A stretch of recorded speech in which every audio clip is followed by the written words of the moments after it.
Une étude réalisée par Influencer Marketing Hub en 2024 a révélé que YouTube verse de 0,3 $ à 0,7 $ chaque 1000 vues des vidéos short.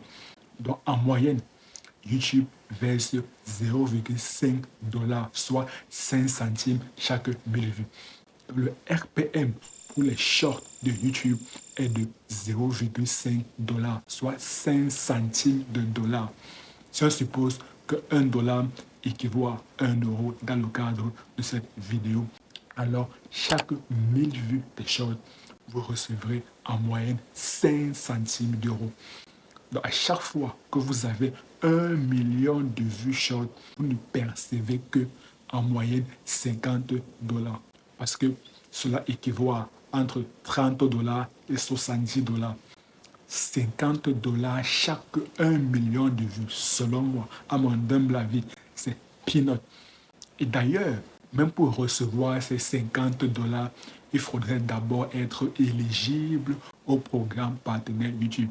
Donc, il faudrait remplir les conditions de monétisation YouTube, à savoir soit avoir 1000 abonnés et 4000 heures de visionnage les 12 derniers mois, ou alors avoir 1000 abonnés et 10 millions de vues short les 90 derniers jours.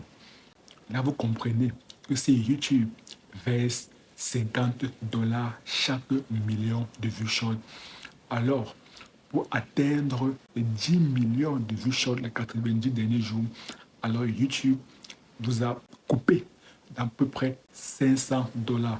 Et pour atteindre les 10 millions de vues short 90 derniers jours, ce qui est beaucoup plus compliqué que la première condition de monétisation, à savoir les 1000 abonnés et les 4000 heures de visionnage, sachant que dans la durée de visionnage, YouTube ne comptabilise pas la durée de visionnage des shorts. YouTube ne comptabilise que les vues, la durée de visionnage des vidéos long format, à savoir des vidéos standards, des vidéos longues, à savoir des lives YouTube, à savoir des podcasts. Ne sont pas comptabilisés les vues de YouTube Short. Donc je reviens à la seconde condition de monétisation qui consiste d'abord à avoir les 10 millions de vues short les 90 derniers jours.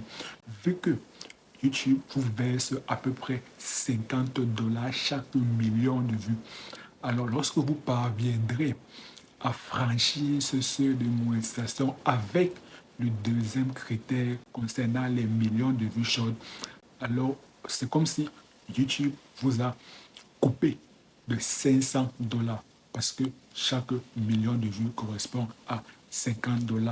Les 10 millions de vues correspondent à peu près 500 $. Donc avant de franchir ce palier, YouTube ne considère pas encore que vous êtes un YouTuber sérieux. Ce que YouTube fait, c'est que YouTube récupère tout l'argent généré par les shorts que vous avez créés à la sueur de votre fonds. YouTube récupère les 500 $ parce que pour le moment, vous n'êtes pas encore partenaire à YouTube. C'est une fois que vous franchissez les critères d'éligibilité au programme partenaire YouTube que là, vous commencerez à devenir un YouTuber sérieux aux yeux de YouTube. Donc YouTube est maintenant en mesure de faire du business avec vous. C'est la raison pour laquelle YouTube vous considère désormais comme un partenaire. Et par conséquent, YouTube étant une entreprise, elle est disposée à vous reverser des commissions sur tout l'argent qu'elle génère via les publicités qui sont affichées sur les vidéos et même sur les shorts. Car désormais, ça c'est une fonctionnalité très très récente, il est possible de réaliser des publicités pour des shorts. Donc, avec tout l'argent généré via même les publicités des shorts, vu que désormais vous êtes un partenaire à YouTube, alors clairement YouTube commence déjà à vous reverser une certaine commission. Maintenant, étant donné qu'à chaque fois que vous générez 1 million de vues short, vous ne percevez que 50 $. Donc, si on suppose qu'un dollar équivaut à 1 €, vous ne percevez que 50 €. Alors, les YouTube Shorts ne représentent pas un moyen de gagner de l'argent sur YouTube, clairement. Donc, allez sur YouTube avec l'objectif de gagner de l'argent, clairement, ce n'est pas une bonne stratégie. C'est une très, très mauvaise stratégie. Les YouTube Shorts ne sont pas là pour gagner de l'argent.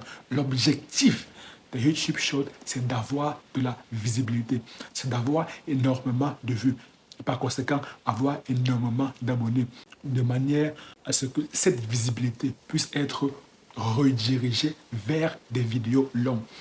Le format qui marche sur YouTube sont des vidéos longues, sont des vidéos long format. C'est pas pour rien que le logo de YouTube a la forme d'un tube cathodique. Tout simplement parce que YouTube, c'est de la télévision. Et à la télévision, ce ne sont pas des formats short qui sont diffusés. Ce sont des émissions longues.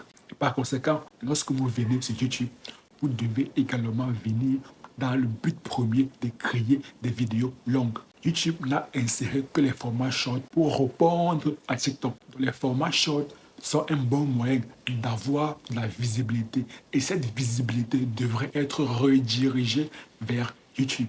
La raison pour laquelle, pour ceux qui veulent avoir rapidement les 1000 abonnés, selon moi, ce qu'on devrait faire, c'est de créer des vidéos longues. Et en parallèle des vidéos longues, créer également des shorts. Les shorts permettront d'avoir de la visibilité, donc d'avoir énormément de vues et par conséquent avoir énormément d'abonnés, ce qui permettra d'avoir rapidement les 1000 abonnés. Ensuite, vu que vous avez énormément de vues, alors vous devez rediriger tout le trafic généré via les shorts que vous avez créés pour les rediriger vers YouTube de manière à augmenter également la durée de visionnage. Et une fois qu'on est monétisé, alors là, on a une rémunération beaucoup plus importante que la rémunération via les YouTube Shorts.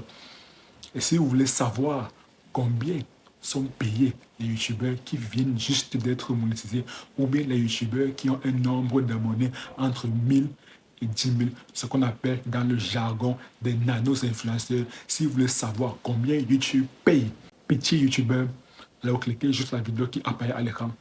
Et moi, je vous retrouve tout de suite de l'autre côté. À très bientôt. Peace and love.